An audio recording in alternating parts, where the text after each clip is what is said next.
Ici en Côte d'Ivoire, avec mon épouse, nous avions pris 15 années pour avertir le corps de Christ, enseigner les chrétiens, faire des séminaires pendant 15 ans.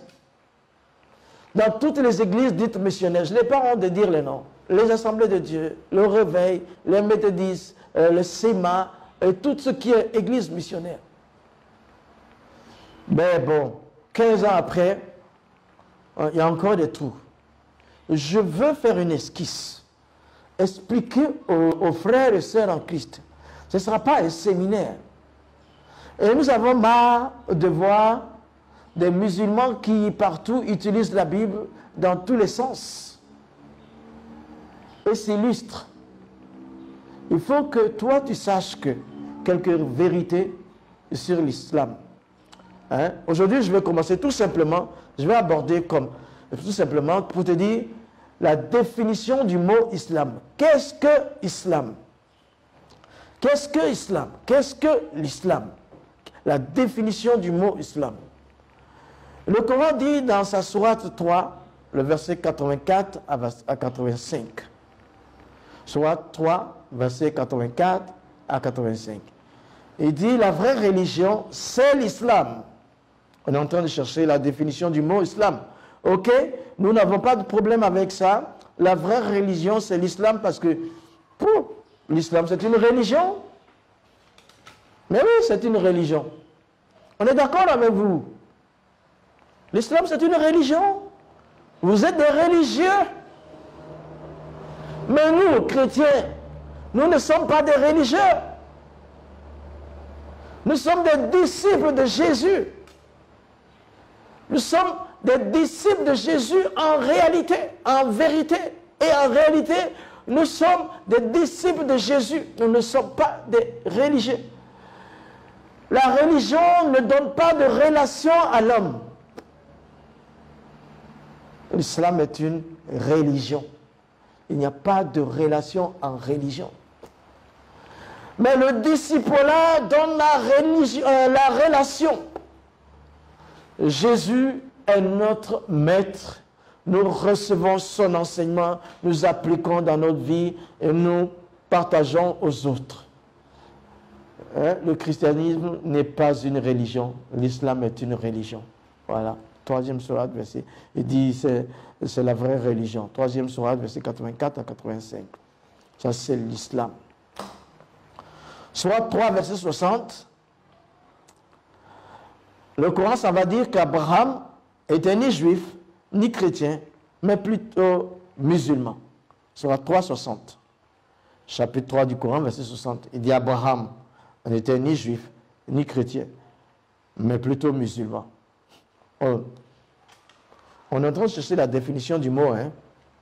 Donc, là, il y a une question. Est-ce que Abraham a vu Mohammed?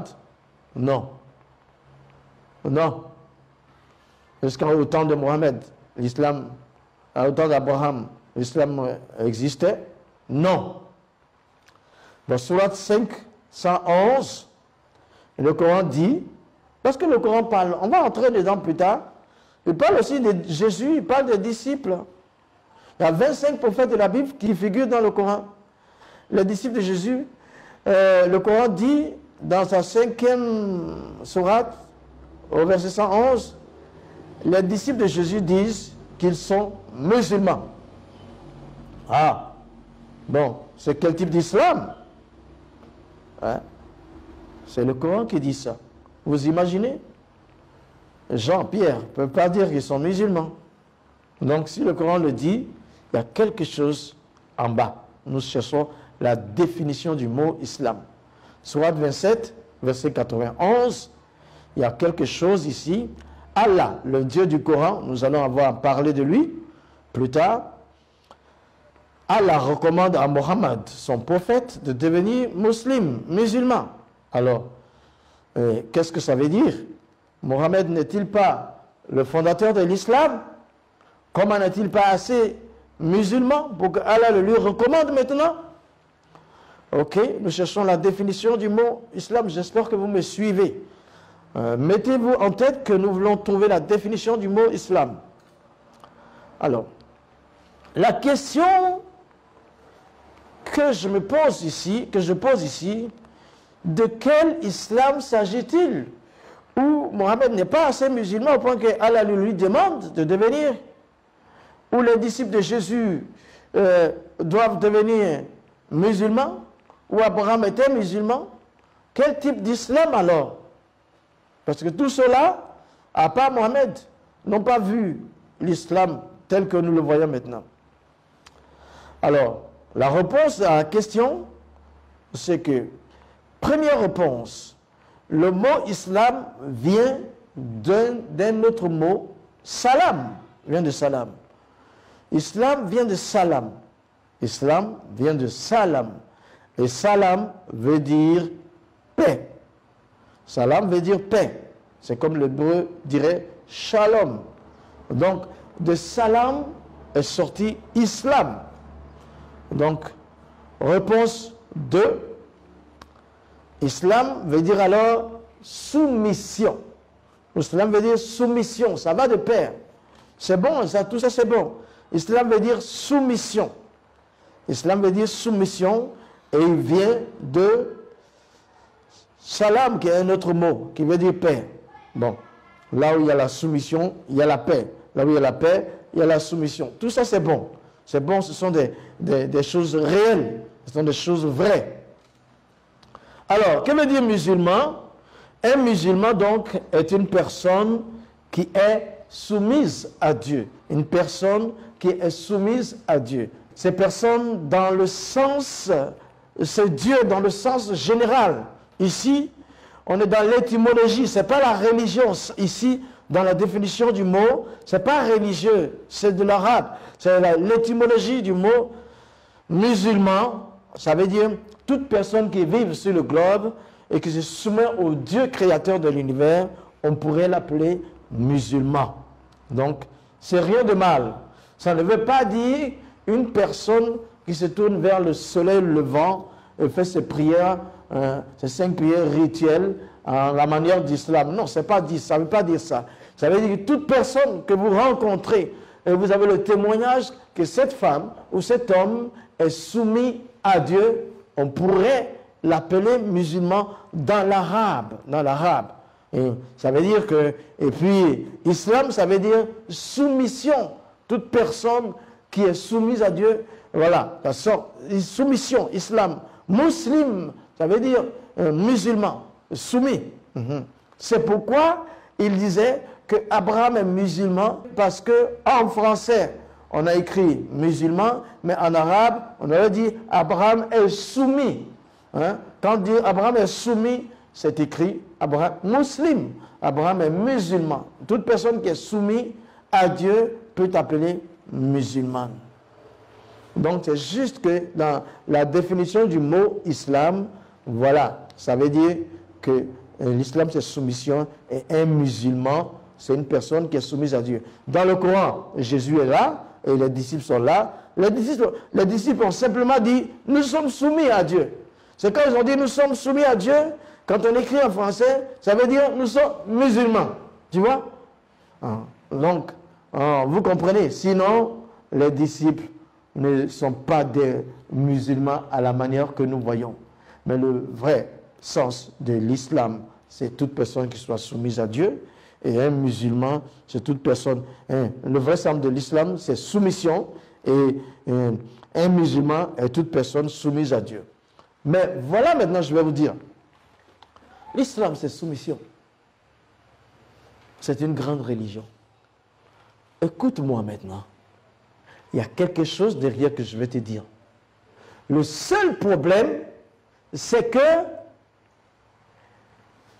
les musulmans que nous voyons maintenant, qui pratiquent la religion de Mohammed, ils se sont soumis au mauvais maître. Ils auraient dû simplement se soumettre au bon maître qui est Jésus. Pourquoi ils sont soumis au mauvais maître? Ils sont soumis à un maître qui n'a pas préparé leur avenir céleste,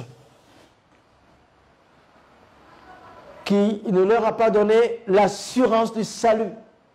Vous comprenez?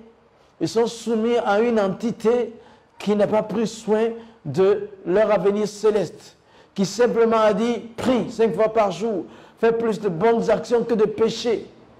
Voilà.